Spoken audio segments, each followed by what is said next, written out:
Du willst wissen, mit welchen Apps du am besten Japanisch auf deinem Smartphone lernen kannst? Duolingo, Busuu, Lingodeer. Das sind Programme, die ich dir hier nicht vorstellen werde, weil die helfen beim Spracherwerb nicht weiter.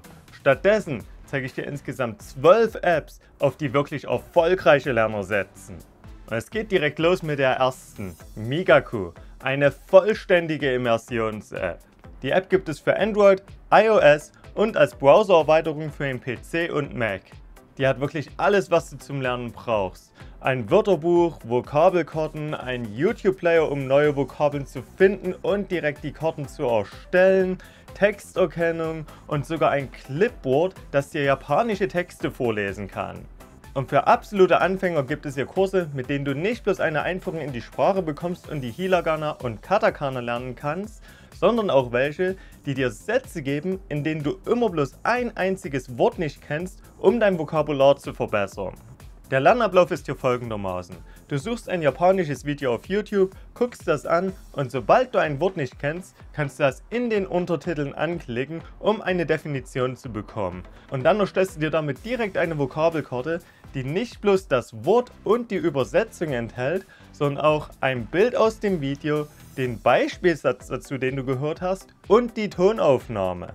Dazu gibt es KI-gestützte Übersetzungen und Erklärungen, falls du mal was nicht verstanden hast. Aber hier wie immer der Hinweis, KIs sind nicht perfekt und du solltest diese Antworten kontrollieren. Migaku kannst du zudem nicht bloß auf dem Smartphone nutzen, sondern auch auf dem PC. Und dort funktioniert es nicht bloß mit YouTube, sondern auch mit allen möglichen Webseiten sowie Netflix und Disney+.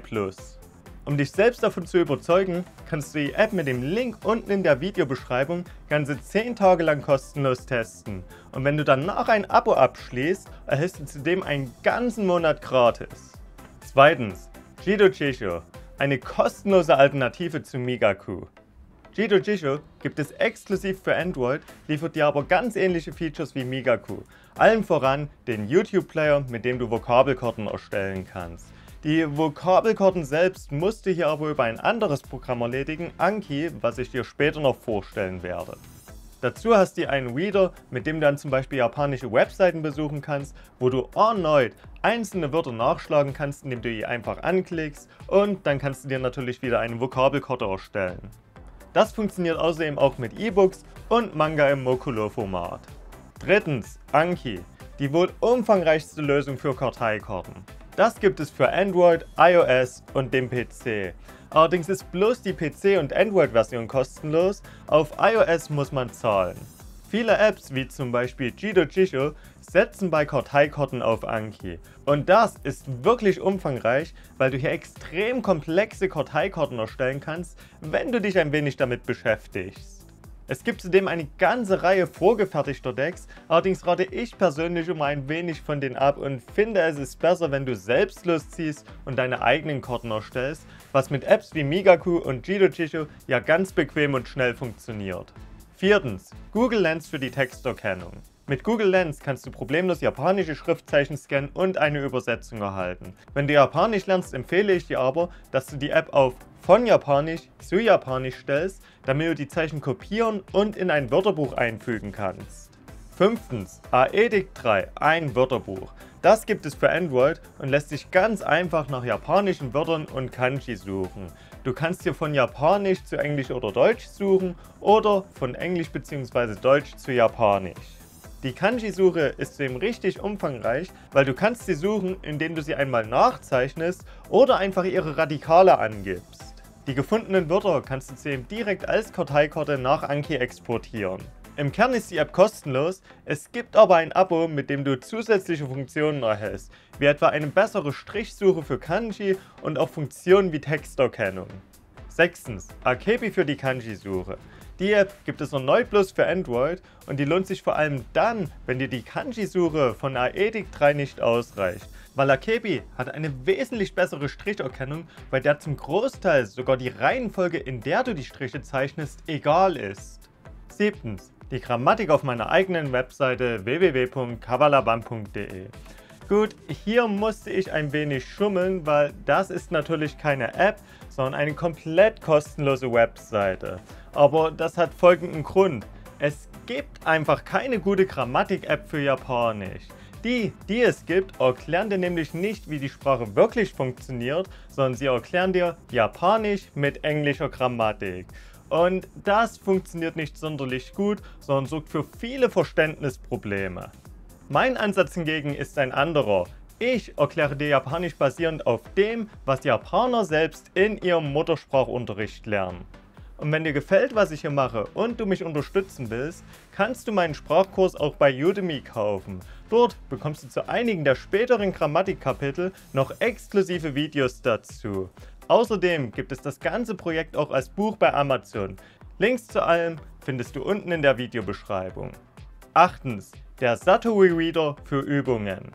Viele Japanischlerner üben die Sprache immer komplett falsch. Die vergraben sich nämlich liebend gerne in irgendwelche Lückentextübungen und ähnliches in Lehrbüchern. Das hilft beim Spracherwerb aber nicht wirklich weiter. Die Lösung ist der Satori Reader. Den gibt es für Android, iOS und du kannst ihn direkt im Browser verwenden. Der gibt dir eine Reihe von Alltagssituationen in Japan und japanische Geschichten und das Ganze nicht bloß als Text, sondern auch vorgelesen. Die ersten 1 bis 2 Kapitel der meisten Geschichten sind kostenlos. Willst du danach weiterlesen, musst du ein Abo abschließen, um Zugang zu dem gesamten Paket zu bekommen. Und wenn du hier irgendein Wort nicht verstehst, kannst du das direkt anklicken und erhältst eine Übersetzung. Das Ganze allerdings bloß auf Englisch. Aber wenn du des Englischen mächtig bist, ist das eine super Methode, um sofort eine App herunterzuladen und mit dem richtigen Japanisch üben anzufangen. Ein kleiner Hinweis bloß, ich erklärte es bereits bei Punkt Nummer 7, die Grammatikerklärungen des Satori Reader haben hier dasselbe Problem, die erklären Japanisch mit englischer Grammatik und nicht mit japanischer. 9. Google Docs für Schreibübungen. Hier als allererstes der Hinweis, wenn du gerade erst damit anfängst, eine Sprache zu lernen, sollst du nicht sofort mit dem Schreiben und Sprechen beginnen. Das kann sich gar nachteilig auswirken. Der Grund dafür ist ganz einfach und auch ganz logisch. Bevor du selbst eine Sprache sprechen und schreiben kannst, musst du natürlich erstmal gehört und gelesen haben, wie die verwendet wird. Und das machst du mit den Apps, die ich dir bisher in dieser Liste hier vorgestellt habe. Wenn es jetzt ans Sprachenlernen geht, werden die wenigsten an Google Docs denken. Und das ist in meinen Augen ein ziemlich großer Fehler, weil Google Docs gibt dir bekannterweise auf Deutsch und Englisch eine Rechtschreib- und Grammatikprüfung. Und die funktioniert auch mit Japanisch. Du schreibst dir also einfach japanische Texte und guckst dann hinterher nach, was wurde alles angestrichen und überlegst, wie verbessere ich das am besten. Es bietet dir dabei auch eine Reihe von Korrekturen an, allerdings sollst du immer bedenken, auch Google Docs setzt auf Automatismen und die können Fehler machen, ohne dass du es bemerkst. 10. HelloTalk für einen Sprachaustausch oder ein Tandem.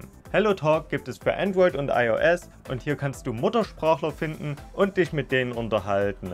Dabei gibt es im Chat selbst eine Korrekturfunktion, damit dein Gegenüber sofort Verbesserungen an deinen Sätzen vornehmen kann. Erfahrungsgemäß sind solche Tandems aber immer schwer. Häufig schlafen die meisten Gespräche nach nur wenigen Nachrichten ein. Aber dennoch ist es natürlich ein Versuch wert, so Japaner zu finden, mit denen du schreiben kannst, um deinen Output zu verbessern. Die App kannst du komplett kostenlos nutzen, es gibt aber auch einige kostenpflichtige Funktionen. In meinen Augen sind die es aber nicht wert. 11. HiNative für Korrekturen. HiNative gibt es für Android, iOS und du kannst es auch im Browser verwenden. Das ist eine Art Frage-Antwort-Plattform zum Sprachenlernen. Du kannst nämlich Fragen zur Sprache und der jeweiligen Kultur und das Land stellen, in dem die gesprochen wird und erhältst dann Antworten von Muttersprachlern. Außerdem kannst du selbst eigene Beiträge in der Sprache verfassen, die du lernst, um dann Korrekturen zu bekommen. Du kannst die App kostenlos verwenden, es gibt aber eine Reihe von kostenpflichtigen Funktionen. Etwa musst du ein Abo abschließen, um Zugriff auf zusätzliche Fragetypen zu bekommen und außerdem gibt es Priority-Tickets, die du einsetzen kannst, damit mehr Nutzer deine Beiträge sehen. 12. KIs als Übersetzer. Bisher habe ich für Übersetzungen immer DeepL empfohlen, aber KIs haben dem mittlerweile den Rang abgelaufen. weil erfahrungsgemäß liefern die bei Japanisch zu Deutsch oder Englisch wesentlich bessere Ergebnisse. Der Grund dafür dürfte sein, dass KIs viel besser mit Kontext klarkommen, der bei Japanisch natürlich besonders wichtig ist. Nun gibt es natürlich eine ganze Bandbreite von verschiedenen KI-Modellen, von denen du viele auch kostenlos nutzen kannst, zum Beispiel ChatGPT. Wenn du aber die wirklich guten verwenden willst, dann musst du zahlen und stehst vor der Frage, welches ist jetzt das Beste? Die Lösung für dieses Problem nennt sich Strayco. Das bietet Zugriff auf eine ganze Reihe populärer KI-Modelle, unter anderem auch OpenAI O1 und Claude. Du kannst es bereits kostenlos nutzen und bekommst jeden Monat einige Coins, mit denen du Anfragen an ein beliebiges Modell stellen kannst. Willst du mehr Coins haben, dann kannst du ein Abo abschließen. Und wenn du das über den Link unten in der Videobeschreibung machst, erhältst du einen Rabatt von 10%. Und ich sage es immer wieder, jeder, der KIs mal ein wenig länger verwendet hat, weiß, die machen sehr schnell Fehler. Deswegen solltest du die Übersetzungen nicht einfach so hinnehmen. Der Sinn ist hier, dass du dann die Übersetzung nimmst und nachguckst, okay, wie ist der jetzt basierend auf dem Ausgangssatz auf diese Übersetzung gekommen? Du sollst das alles also bloß als kleine Verständnishilfe nutzen. Damit weißt du jetzt, welche Apps dir am meisten helfen, um Japanisch zu lernen. Wenn du jetzt noch wissen willst, wie du die am besten einsetzt, um wirklich die schnellsten Fortschritte zu erzielen, dann kannst du einfach meinem Sprachkurs hier direkt auf YouTube folgen. Den findest du, wenn du jetzt auf die Playlist, die hier links im Bild klickst. Und ich sage damit wie immer, ciao und bis zum nächsten Mal.